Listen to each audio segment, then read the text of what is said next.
Welcome, dear friends, to another study of the book Courage by several spirit authors through the blessed mediumship of Francisco Cândido Xavier. This is a blessing. It's always an honor to spend this time with you every Thursday morning at 8 a.m. In this series, we study the book Courage, and today's chapter is chapter 23. This is by the Spirit, Emmanuel.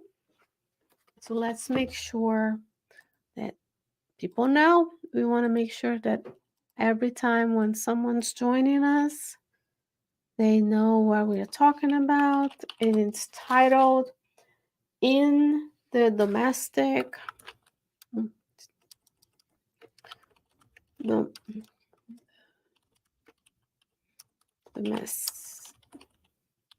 the domestic atmosphere. Is that it? I think that's it. In the domestic atmosphere. Very fitting for our Thanksgiving program. It's going to first air on Thanksgiving Day. Very thankful for you, not only here at Cardiac Radio, but also at the Spirit Society of Richmond.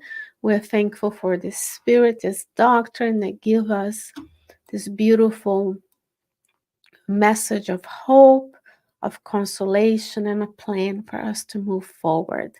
And today, as we spend time being thankful for many things, hopefully including our families who gave us this physical life, we'll talk about in the domestic atmosphere by the Spirit Emmanuel.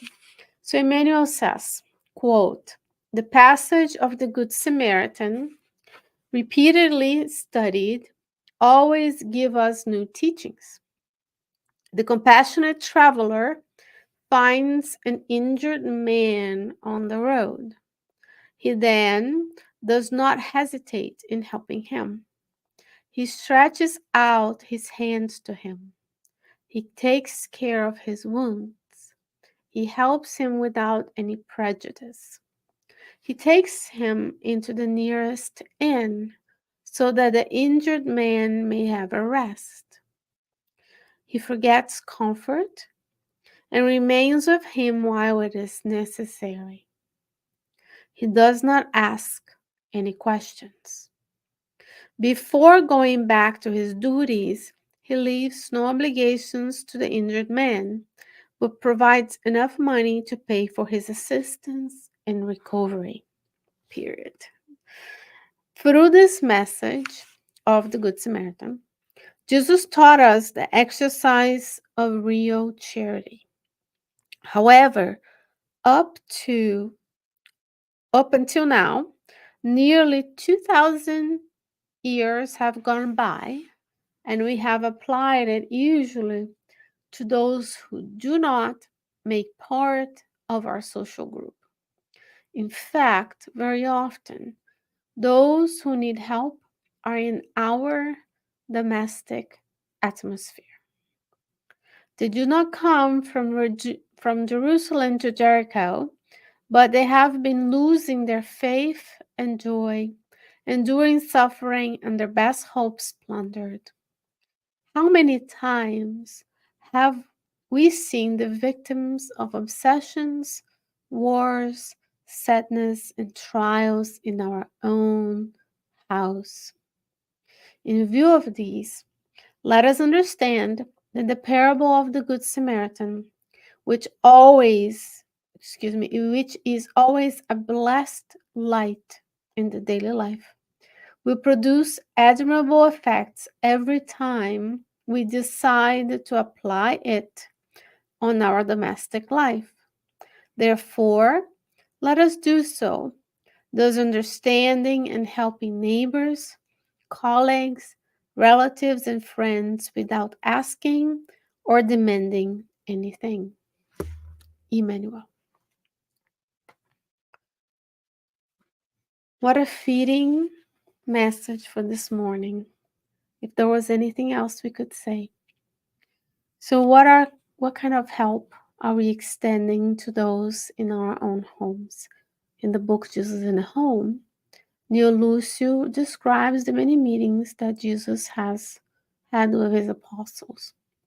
In chapter 2 of Jesus in the Home, he reminds us, and he reminds us, Neo Lucio describes that Jesus himself said, the home is the school for souls. In our domestic atmosphere, what kind of souls are there to learn? Not only ourselves, right? We're not saying others are the problem. We're putting ourselves right in the middle of the domestic atmosphere and doing a self examination. As today, we are asking ourselves, and we should do every day, what are we thankful for? What kind of blessings I have that I don't take into consideration in a daily life? So, who are those souls next to me? And what kind of help I need to dispense? So he says, the compassionate traveler finds an injured man on the road, and which one of us, who is not injured in some way, shape, or form?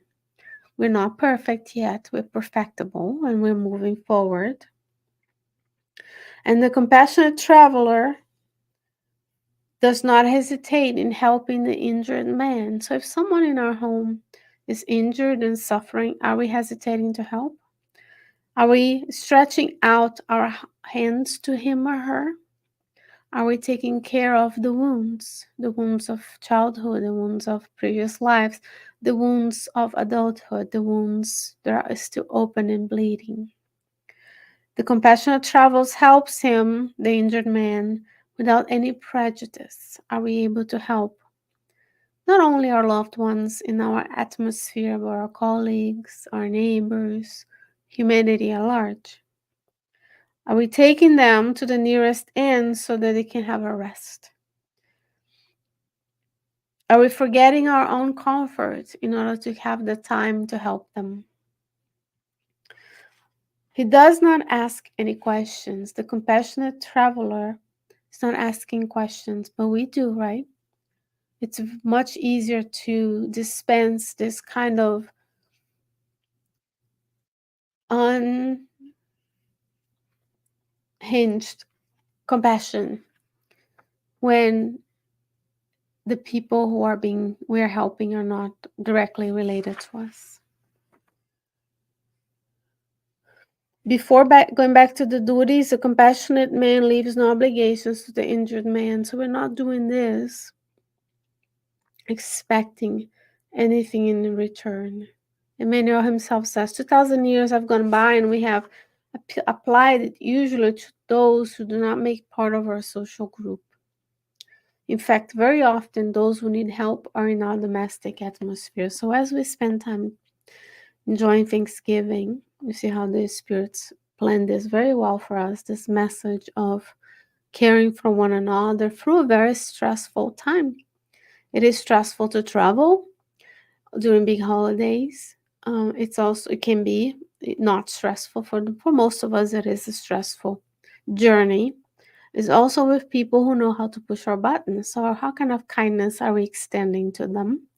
And what kind of good Samaritan are we being in our own homes?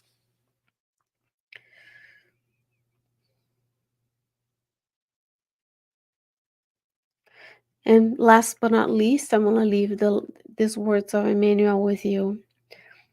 In view of these, let us understand that the parable of the Good Samaritan, which is always a blessed light in daily life, will produce admirable effects every time we decide to apply it in our domestic life.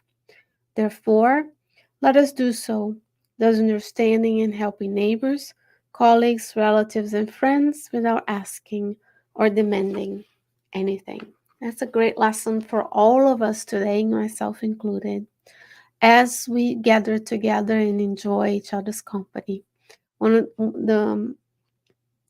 the largest study on happiness done by Harvard so far, that in a nutshell follows folks since when they enroll in college all the way to their old age, shows that happiness is mainly dependent on the quality of the relationships that we have. And when we are in the home, as we learn with Spiritism, is the gathering of souls who come together for a purpose of growing and, of course, redressing the mistakes, the attitudes, dressing each other's wounds, outstretching our arms. So, what kind of, let's meditate. We are thankful for one another. We are thankful for our family members and friends. But who are they? What kind of lesson are we having to learn while we are in each other's presence, right? That said, after studying this chapter in the domestic atmosphere with the Spirit Emmanuel in the book Courage, I'm very thankful for you, for your time, your dedication to the Spiritist doctrine. Let's make sure we get to know of each other and spend many more, God willing, many more Thursday mornings together. So before we see each other between now and then, God willing, I'll be back with you. But until then, stay well, stay safe. Have a very blessed Thanksgiving weekend. Bye bye.